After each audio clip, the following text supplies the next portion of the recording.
Hi, and welcome to this edition of Business Supes, where we talk to successful business owners, learn a little bit about them, their business, and of course, their business superpower.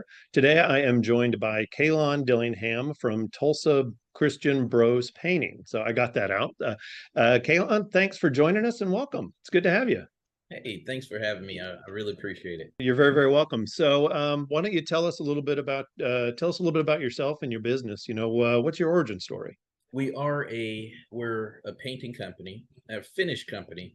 To stop saying just painting, because we do all types of finish: drywall, siding, trim carpentry, wall covering, all that kind of stuff.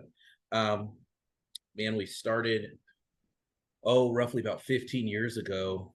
Man, some handwritten signs on the side of the road, and borrowing my dad's ladder, Wow. and we've that was through a lot of just different challenges, heartaches, and give 100% credit to the Lord. I mean, I can't do wake up or do anything without him. um we've grown significantly. We're now, the company is on our we have two different divisions in the company: commercial and residential. The Okay. commercial division operates in about 4 different states. The Our residential division is the largest in the state. We do about 1,000 residential projects a year. um, Not a huge office staff, about 16 people in the office, but roughly about 100 crews in the field, or 100 Wow. guys in the field, 30 crews, but Oh, 100 okay. in That's the still a lot. Yeah. field. Potentially 100 crews in the field.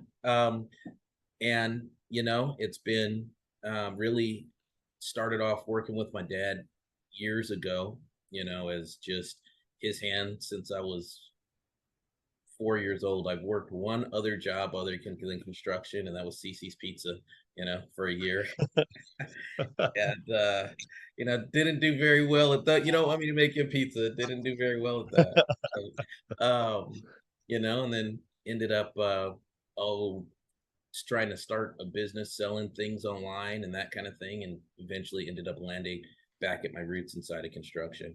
And yeah, so we have that company that is my main company, the Okay. investment that takes the most of my focus as we grow and develop there. And then we also have Dillingham Realtors, which is a realtor broker firm that I also own and manage with my parents.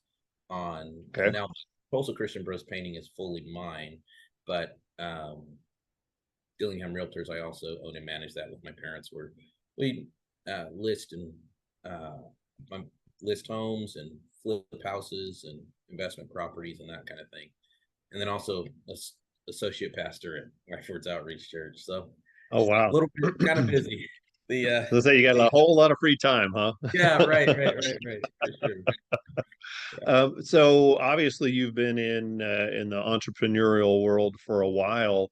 What is it about owning a business that appeals to you? I know everybody's default answer is freedom, and truly, it depends on who's who you're what kind of company that you want to be. Mhm. Eventually, yeah. I mean, I have some form of freedom, but if I have any business disciplines, then that in hiring employees, that kind of freedom kind of goes out the window. Um, Right. Initially, it was the freedom of being able to do my own thing. Now, I mean, it's kind of shifted to the leadership side of things, being able to impact people's lives, being able to be a strong support inside of the community.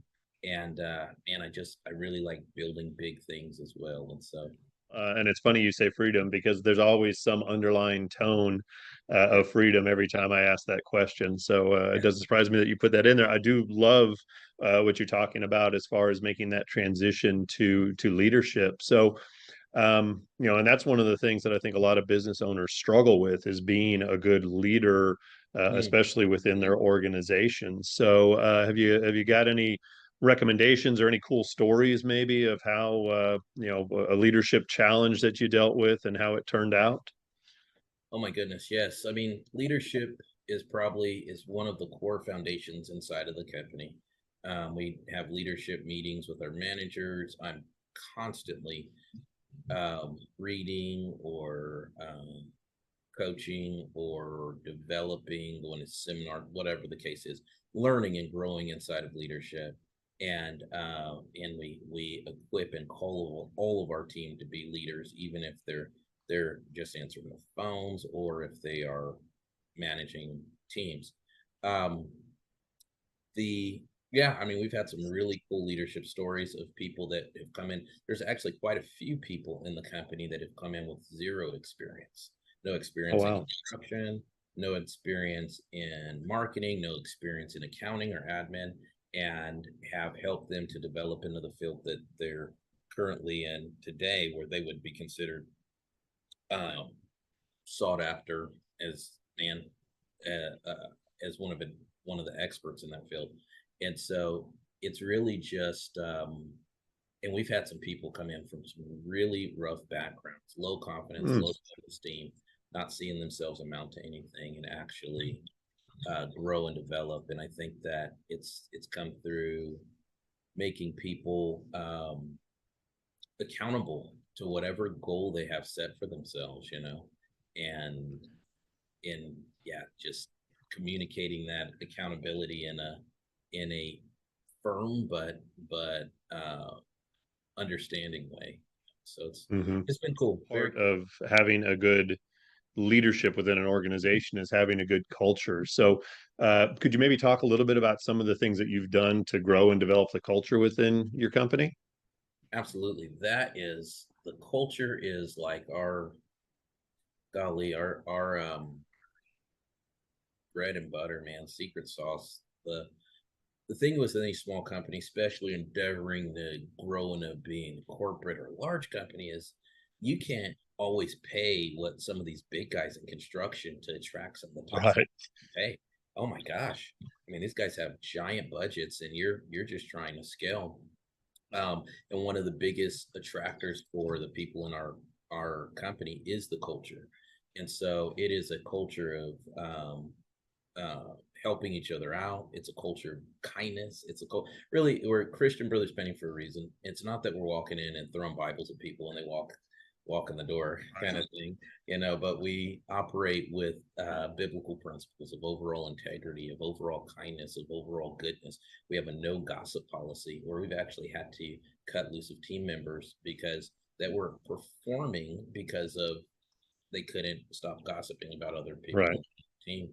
Um, we do everything from our company lunches, soccer games, bowling. I mean, where we really care about our team, and it's not just myself that really cares. It's really celebrating when another team member shows care for Hmm. somebody else, and then we don't just extend that to our office staff. We do that to all of our crews in the field because our crews are subs, and a lot of people don't do Right. that with subs. That subs are subs, one-off job, but a lot of our subs have been with us for 5, 10 years, and because we've done. I was just at one of our subs' weddings on Saturday, Oh, wow. so That's and awesome. he brought me up to speak, which I'm like, man, I'm which was an honor. I just wasn't expecting it. But it That's just funny. speaks to the man. Um, we walk out love here at the company. We walk out goodness and kindness. It's not that we get ran over, but you know that kind of thing. Right. Well, and I think it speaks volumes because you talk about leadership and then you talk about letting people go who aren't um, a good fit for the culture. And so often people, business owners, leaders will let things drag on a lot longer than they should. So I think that's a great example of being a good leader, especially when it's tough. My goodness, that has been something I've been endeavoring to grow in, for years, because Hmm. I have had the what I found is keeping people on past their time or that don't want to grow with the culture, not good fits for the culture, end up having the adverse effect and being really toxic. Um, Right. and It's tough though, because being being a pastor, you always want to look at people like, yeah, you know what, they'll get there, they'll make, and Right. that's tough. But then I had to come to grips with, and I am actually hurting their growth, and hurting them in life by keeping them in a Hmm. place that they're not supposed to be, Yep. so And that's a great way to look at it. I think it's Chick-fil-A. They call it promoting them to customer. yeah. So I yeah, hear that and that's a enough, great point. for sure. Sometimes we keep people around and they're not happy either. And it's always interesting when you start having that conversation and you find that out and realize that they were thinking about leaving too, and they just needed that little nudge. So Yeah, that's right. That's right. so earlier you talked a little bit about some challenges and some heartaches as you grew the Yeah. business. What were some of those that you'd be comfortable sharing with us? Yeah, yeah, for sure. One of the um we have a lot of there's a few of them. Golly, man. One, we have a lot of family in the business. Naturally, as you grow, I have three brothers. We count my brothers-in-law.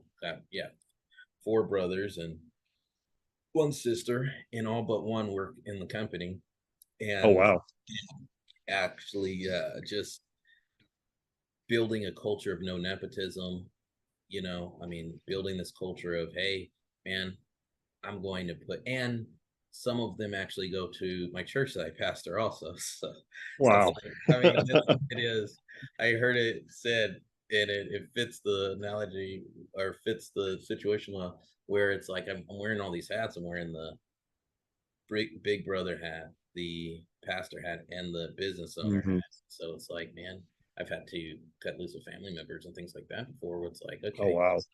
I cut loose of a family member as a boss, and then I put my pastor hat, on and say, well, man, I heard you lost your job. Is there anything I can pray with you about?